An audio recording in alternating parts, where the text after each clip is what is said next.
میز کی دائیں طرف رک کر اس نے ہتھیلی کی پشت سے میز کو بجایا۔ میز پر بیٹھی مصنفہ اور جرنلسٹ دونوں نے بیک وقت چہرہ اٹھا کر اسے دیکھا۔ اسد آباد گڑبڑا کر اٹھ کھڑا ہوا۔ کیا تکلیف ہے آپ کو؟ وہ پھاڑ کھانے والے انداز میں بولی۔ کافی دیر سے آپ کی آنکھیں قابو میں نہیں آ رہی تھی، اور اب ہاتھ؟ شمدان سر آپ؟ اسد کا لہجہ ڈھیر سارے رعب کے زیر اثر تھا۔ غزالہ اب انہیں دیکھ رہی تھی۔ اس کی نظریں پنڈولم کی مانند گھوم رہی تھی۔ تم اس طرح آفس کی باتیں سیکرٹس اپنے کسی ڈیٹ کو سناتے ہو؟ وہ ڈیٹ پر زور دے کر بولا۔ مصنفہ کا چہرہ سرخ ہوا۔ زبان سنبھال کر۔ غزالہ کی بات آدھے میں رہ گئی۔ میں اپنے جونیئر سے بات کر رہا ہوں مس، آپ خاموش رہیں۔ وہ اسے نہیں دیکھ رہا تھا، بس اسد کو دیکھ رہا تھا۔ یوں ہی سے دیکھتے ہوئے وہ اسد کی چھوڑی ہوئی کرسی پر آ کر بیٹھا، ٹانگ پہ ٹانگ جما لی۔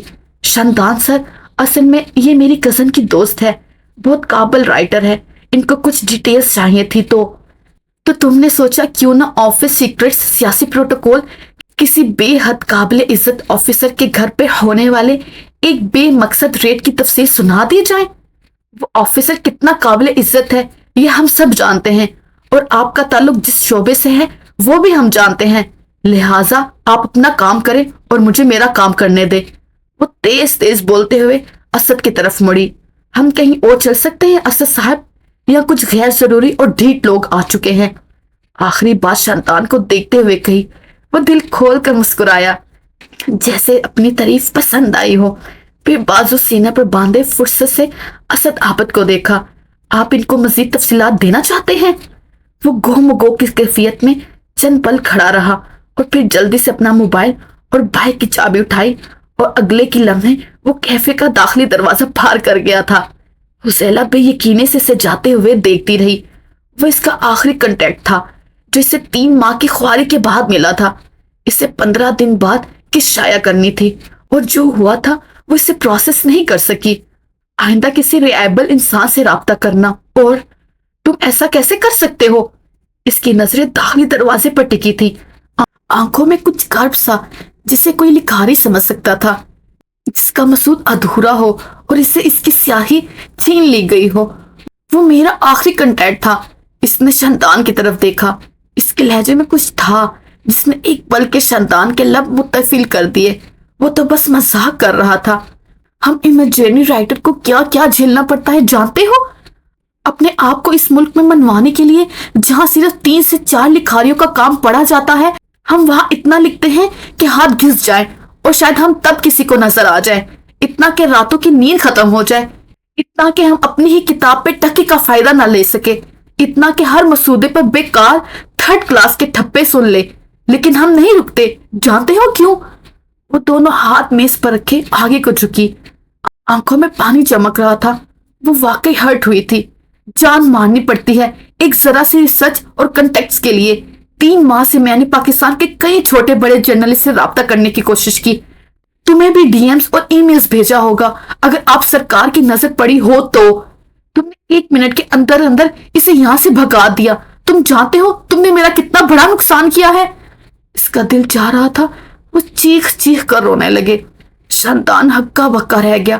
کیا واقعی اس کا کوئی بڑا نقصان ہو گیا تھا؟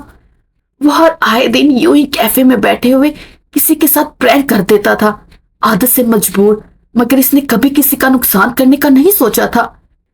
مجھے نہیں پتا تھا کہ آپ۔ وہ مزید کچھ نہ کہہ سکا۔ حلزہ پیر پٹکتے ہوئے وہاں سے چلی گئی تھی۔ شمدان اس کے لیے کچھ نہ کر سکا سوائے اسے جاتے ہوئے دیکھتے کے، اور سوائے اس میز پر خالی ہاتھ رہ جانے کے۔ غزالہ احمد زئی سے اس کی پہلی ملاقات اچھی خاصی ناخوشگوار رہی تھی۔ وہ اس سے دوبارہ بھی ملا تھا۔ کیفے والے قصے کوئی 1 ہفتہ بیت چکا تھا۔ کسی ضرورت کے تحت ایک پبلک ٹرانسپورٹ میں سفر کرتے ہوئے اسے وہ نظر آئی تھی۔ سیٹ کی تلاش میں اس کی متلاشی نظریں بھٹک رہی تھی جب اسے پوری میٹرو میں صرف ایک جگہ خالی نظر آئی، اور اگر وہ بھری ہوئی تھی تب بھی وہ یہ جگہ خالی کروا سکتا تھا۔ وہ سیٹ پر آ کر بیٹھا تو کھڑکی والی سیٹ پر بیٹھی لڑکی نے پلٹ کر اسے دیکھا۔ ایک لمحے میں اس کا چہرہ سرخ ہوا تھا اور آنکھوں میں خون اتر آیا۔ اس سے پہلے کہ وہ کچھ کہتی، شمدان کہہ اٹھا، اس دن کے لیے آئی ایم سو سوری۔ وہ ہاتھ اٹھا کر بے حد معذرتی انداز میں بولا، ایک نئی لکھاری کے لیے جتنی مشکلات آتی ہیں میں نہیں سمجھ سکتا ہوں. میں آپ کی بکواس میں انٹرسٹڈ نہیں ہوں. وہ دھیمے لہجے میں غرائی. اس کا بس نہ چلتا تھا شیطان کو چلتی بس سے دھکا دے تھے. مٹھیاں بھیج کر اس نے ضبط کرنے کی کوشش کی. بکواس مت سنو، بات اور التجا سن لو، بلکہ ویلڈ پوائنٹ سن لو. میں اس دن بس مذاق کر رہا تھا. ہاں مجھے نہیں کرنا چاہیے تھا، مگر کیا؟ دوسرا وہ لڑکا تمہیں انفارمیشن سے زیادہ تمہارے چہرے اور کافی میں دلچسپی رکھتا تھا. تیسری بات، کہانی کاروں کے لیے یہ دنیا کتنی ظالم ہے میں تم سے زیادہ اچھے سے سمجھتا ہوں. وہ یہاں چیخ چلا نہیں سکتی تھی، وہ اس کا سر نہیں پھاڑ سکتی تھی، لہٰذا رخ موڑ کر بیٹھ گئی. اس وقت وہ ضبط کے گڑھے مراحل سے گزر رہی تھی. ہم دونوں کہانی کار ہیں. تم لکھتی ہو، میں سناتا ہوں. تم گھڑتی ہو، میں حقیقت بیان کرتا ہوں. تمہاری کہانیوں میں ہیپی اینڈنگ ہوتی ہوگی، میری کہانیوں میں بس اینڈنگ ہوتی ہے. مجھے اگلی بار یہ مت کہنا کہ میں تمہیں سمجھ نہیں سکتا. غزالہ کچھ نہیں بولی، مگر اس کے تنے تاثرات ڈھیلے پڑ چکے تھے. باقی کا سارا سفر وہ اسی رخ موڑے ہوئے بیٹھی رہی. دوبارہ اسے مخاطب شندان نے بھی نہیں کیا تھا. وہ بس کاغذ پہ کچھ لکھتا رہا. شندان کا سٹاپ آ گیا جب بالآخر اس نے کاغذ فولڈ کیا، پین واپس اپنے کوٹ کی جیب میں رکھا اور اٹھ کھڑا ہوا. کاغذ اپنی سیٹ پر رکھ دیا. غزالہ کاغذ کو یوں گھور رہی تھی جیسے کوئی محبت میں بھیجا گیا رکا. شندان سیٹ پر ہاتھ رکھے ذرا سا جھکا. لگتا نہیں ہوں، مگر یقین کرے بہت شریف آدمی ہوں. لڑکے کو رکے نہیں دیتا، رکے دیتے نہیں، یہ کوئی لیتی نہیں. وہ تڑح کر بولی. شندان مسکرایا. آپ کو دیکھ کر دیکھ لیتے ہیں. کبھی میں آپ کو رکے دے لوں تو لے لیں گی؟ میں رکے تمہارے منہ پر دے ماروں گی. یعنی آپ لے لیں گی؟ منہ پر مارنے کے لیے بھی اسے لینا ضروری ہوتا ہے. ہنوز مسکراتا رہا. حسد جوابی میں کوئی اس کا ثانی نہیں تھا. لڑکی نے کچھ کہنے کو منہ کھولا، مگر اس میں وہ تمام ڈیٹیلز ہے جو تمہیں چاہیے تھی. ای میل پڑھی تھی تمہاری. اگر میری باتوں پہ یقین نہ آئے تو آخر میں 2 نمبر ہیں، ان کو کال کر لینا، تمہارا کام ہو جائے گا. بھیک نہیں چاہیے تمہاری. جانتا ہوں، لیکن میں بس ایک کہانی کار کی مشکلات آسان کر رہا ہوں، بغیر کسی مفاد اور مفاہمت کی خواہش کے. وہ کہہ کر چلا گیا تھا. غزالہ اگلے کئی لمحے اس کاغذ کو دیکھتی رہی، پہلے غصے سے، پھر بے بسی سے، پھر تھک کر، اور پھر بالآخر ایک ماں کی سی ممتا سے اسے سنبھال کر بیگ میں رکھ دیا. اس نے کہا تھا اسے بھیک نہیں چاہیے، لیکن یہ تو ازل تھا نا. اور بھلا کاغذ سے کیسی ناراضگی؟ اس اینکر کے باپ کی میراث تھوڑی تھا. لکھاریوں کے پاس خود کو اور لوگوں کو دینے کے لیے کئی تسلیاں ہوتی تھی. وہ تیسری بار بھی ملے تھے. بس والے واقعے کے بعد وہ اس سے اکثر ٹکرانے لگا تھا. پہلے تو وہ اسے گھوڑیوں سے نوازتی چلی جاتے تھے، پھر دھیرے دھیرے اس کا غصہ کم ہوا تھا. اب ان دونوں کے درمیان ہائے ہیلو کا تبادلہ ہو جایا کرتا تھا. وہ ہر روز صبح اسے کیفے میں لکھنے اور شندان کافی پینے آتا تھا. پہلے وہ نہا کر لیا کرتا تھا، مگر اب کچھ تھا اس بیلوں سے لدی دیوار کے ساتھ والی میز میں. کچھ تھا اس کیفے کی کافی گھر کے باہر نظر آتے شہر میں جسے وہ نظر انداز نہیں کر سکتا تھا. پہلے وہ عام سے حلیے میں بھی آ جاتا تھا. آج کل وہ خوشبو اور لباس کا بہت خیال رکھتا تھا. ایک احساس جو اس لڑکی کی موجودگی سے نتھی ہو گیا تھا. ایک وجدان سا جس نے شندان شاہ کی سماعتوں میں محبت نامی گیت محسوس کر ڈالا. ایک حفاظتی حساس سا جس نے اس کے دل کے گرد پہرا ڈال دیا، اور وہ اس پہرے سے جان نہیں چھڑانا چاہتا تھا. اس روز بھی وہ لیپ ٹاپ پر کچھ لکھتے ہوئے رک جاتی، پھر لکھتی، پھر رک جاتی، کبھی اسکرین گرا دیتی، کبھی آس پاس دیکھنے لگتی. اسی پل اس کی نظر داخلی دروازے سے موبائل پر انگلیاں چلاتے ہوئے اندر آتے شندان پر پڑی. وہ مسکرایا. غزالہ نے بھی مسکرانے کی کوشش کی، مگر ناکام. وہ کبھی اس کے پاس خواہ مخواہ نہیں گیا تھا، مگر اس روز وہ چلا گیا. شاید آج وہ خواہ مخواہ نہیں گیا تھا. اس روز ان دونوں نے اس کے ناول کے متعلق ڈھیر ساری باتیں کی تھی. اپنے آفس سے آنے والی ہر کال اس نے اگنور کی تھی، یہاں تک کہ اسے اپنی سیکیورٹی کے دھڑا دھڑ میسیجز آنے لگے تھے. 10 منٹ میں شو آن ایئر جانے والا ہے، آپ کہاں ہیں سر؟ سر کیا بتاتے کہ وہ کیفے میں بیٹھے ایک مصنفہ کے دکھ سن رہے تھے. مسئلہ یہ تھا کہ رائٹر صاحبہ کو اپنی ہی لکھی کہانی میں کیمسٹری نظر نہیں آ رہی تھی، اور اگر رائٹر کو اپنی کہانی میں جھول نظر آ رہا تو ساری دنیا اس کی تعریف کرتے. وہ اس تعریف کو دل پر نہیں لیتا. جی ماشاءاللہ سے بہت ڈھیٹ ہوتے ہیں لکھاری.